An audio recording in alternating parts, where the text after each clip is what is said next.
التحيات لله والصلوات والطيبات. I'm repeating.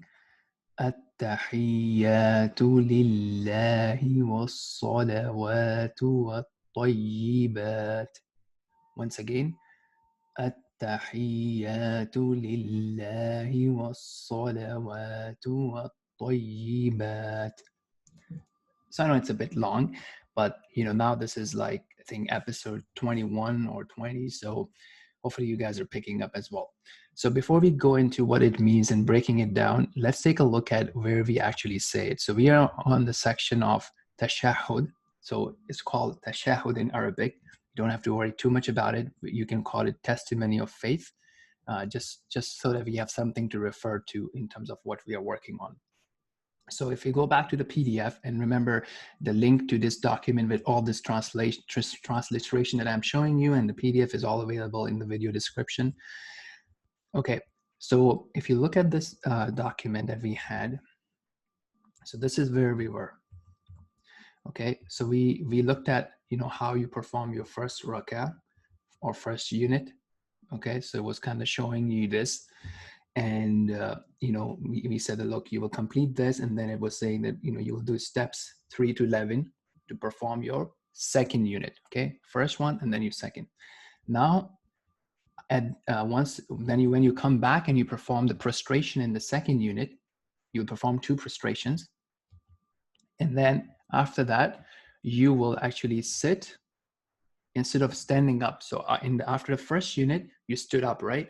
Now you want to stand up, you will actually sit like this in this position, right? As you can see in this position. And then again, the videos that are with the apps and whatnot, they can actually give you a proper view of how you sit and all that, right? This playlist is more about pronunciation and understanding.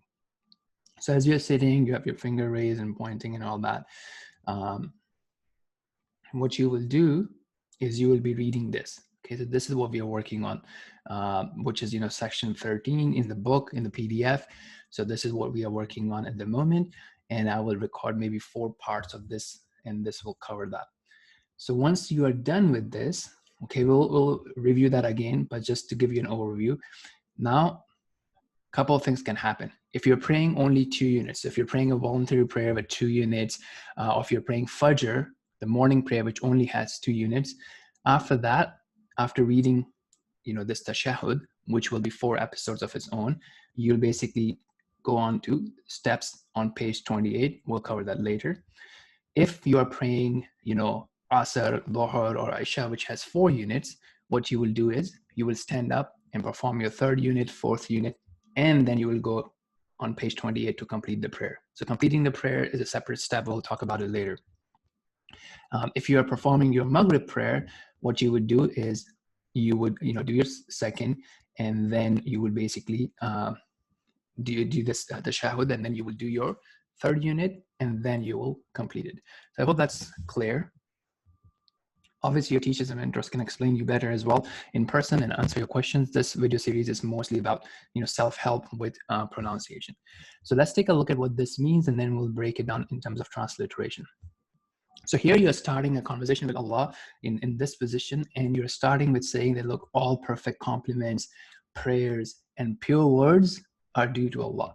So we use these things to greet people, our celebrities, our favorite personalities, but what it really and truly belongs to is Allah. So that's what you are affirming, that's what you're saying in the start of this section, or in the start of this remembrance of Allah, or this prayer, whatever you want to call it.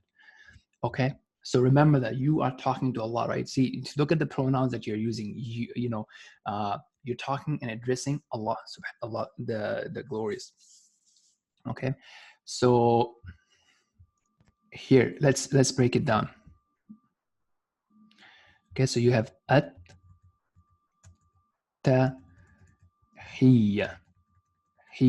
So if you recall, we did something similar, which was iyya in chapter 1 of the Quran. So this is hiyya.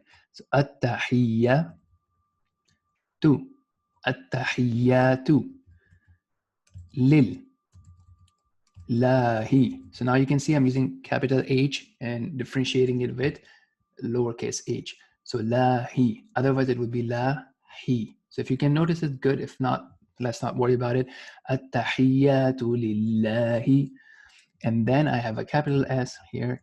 So was. Otherwise, if it was a lowercase s, it would be was. Sala. Was sala. Wa. Tu. Okay. What, again, capital T. What طيبات. Okay, so if I were to, so you can pick a, syllables by syllables and try to join them, and then you'll have a complete sentence. التحيات لله والصلوات والطيبات. Okay, so I'll see you in the next episode then. I think we'll have like 4 for this.